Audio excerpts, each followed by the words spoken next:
खबर समय जगत में आपका स्वागत है। मैं हूं जितेंद्र जैन। आइए नजर डालते हैं आज की कुछ मुख्य खबरों। भोपाल मध्य प्रदेश कृषि विस्तार अधिकारी संघ की प्रदेश कार्य समिति की बैठक राज्य स्तरीय कृषि विस्तार एवं प्रशिक्षण संस्थान बरखेड़ी भोपाल में संपन्न हुई, जिसमें प्रदेश के 35 जिलों के अध्यक्ष प्रतिनिधि एवं प्रदेश कार्यकारिणी के सदस्यों ने भाग लिया, जिसमें अध्यक्षता प्रदेश अध्यक्ष मनोहर गिरी द्वारा की गई, जिसमें प्रत्येक जिले के पदाधिकारी से जिले की निर्वाचन एवं जिले की समस्याओं के बारे में चर्चा की गई।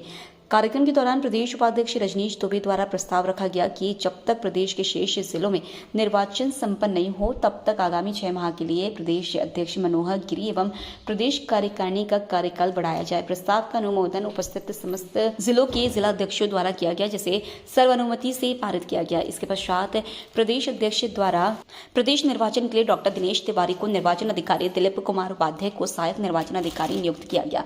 सेवानिवृत्त हुए कृषि विस्तार अधिकारियों का बाबा महाकौल का रुपट्टा पहनाकर सम्मान किया गया। आगामी प्रदेश शाखा के निर्वाचन हेतु सर्वानुमति से उज्जैन का चयन किया गया। कार्यक्रम के द्वितीय सत्र में भारतीय मजदूर संघ के प्रदेश महामंत्री कुलदीप सिंह गुर्जर ने अपने उद्बोधन में कृषि विस्तार अधिकारियों की वेतन विसंगति, नवनियुक्त कृषि विस्तार अधिकारियों को 70%, 80% एवं 90% वेतन के स्थान पर 100% वेतन देने एवं परीक्षा अवधि 2 वर्ष की करने संबंधी मांग का पूर्ण समर्थन करते हुए मुख्यमंत्री जी से मांग को पूर्ण करवाने का आश्वासन दिया।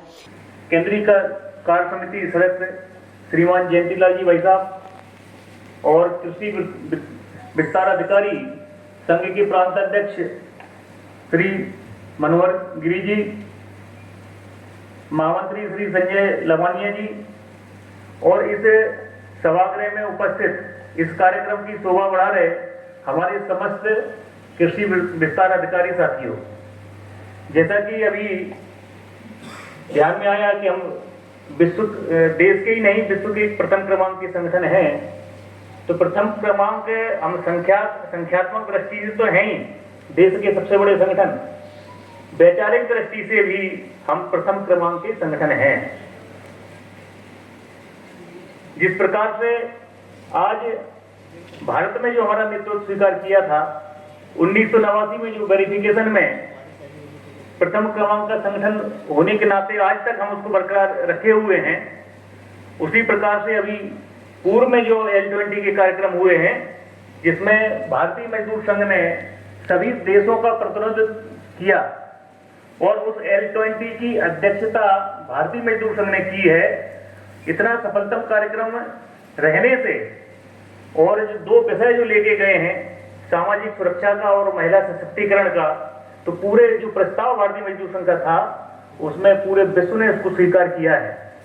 और विश्व में स्वीकार करने के साथ साथ यही भी बात चल पड़ी है, कहीं ना कहीं वैश्विक स्तर पर भी भारतीय मजदूर संघ का नेतृत्व और श्रमिक क्षेत्रों में योगदान और बढ़े, ऐसा विश्व की दृष्टि में आया है।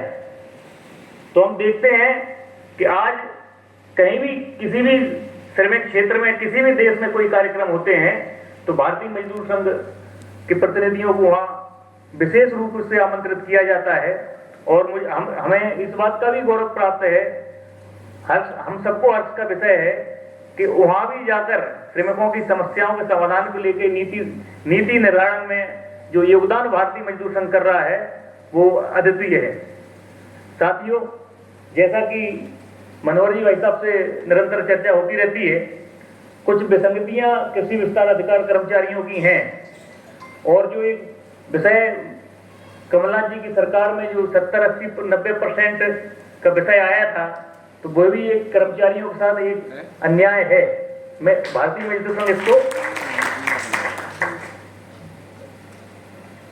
समाधान के लिए प्रयासरत भी है।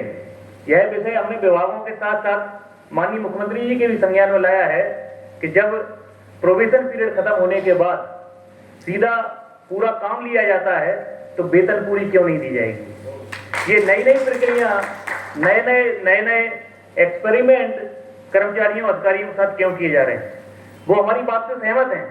लेकिन जब कोई पॉलिसी ऐसी सरकार के सामने आ जाती है जिससे उनके वित्त की बचत होती है, तो कई बार ऐसी मंशा रहती है कि हम अपना वित्त बचा लें। लेकिन हमने उनको सुझाव दिया है, इससे वित्त नहीं बचता है। वित्त बचता है जो हमारे कर्मचारी हैं, जो अधिकारी हैं, वो पूर्ण लगन से अपना काम करेंगे और सरकार के वित्त के बारे में भी चिंता करेंगे कि कम से कम बजट में कम से कम आय में हम बेहतर काम कर सकें। लेकिन अब जब वही चिंतित रहेंगे कि हम 70-80% और 90% के अधिकारी कर्मचारी हैं, तो वो आपके वित्त में क्या चिंता कर पाएंगे। तो कुल मिला के इस व्यवस्था से सरकार को किसी भी प्रकार से वित्तीय बचत नहीं होने वाली है, अपितु अगर कर्मचारियों को निश्चिंत होकर पूर्ण लगन से काम करने दिया जाएगा तो निश्चित तौर पर उनकी वित्त की बचत होगी। इस बात को उनको स्वीकारा भी है, लेकिन किसी भी विषय को ले जाकर उसके समाधान में जो प्रक्रिया में जो समय लगता है उतना समय लगेगा। लेकिन मैं आपको यहाँ आश्वस्त करता हूँ, ये जो 70-80-90% के जो प्रथा मध्य प्रदेश ने चालू की है, उसको भारतीय मजदूर संघ निश्चित तौर पर समाप्त कराएगा।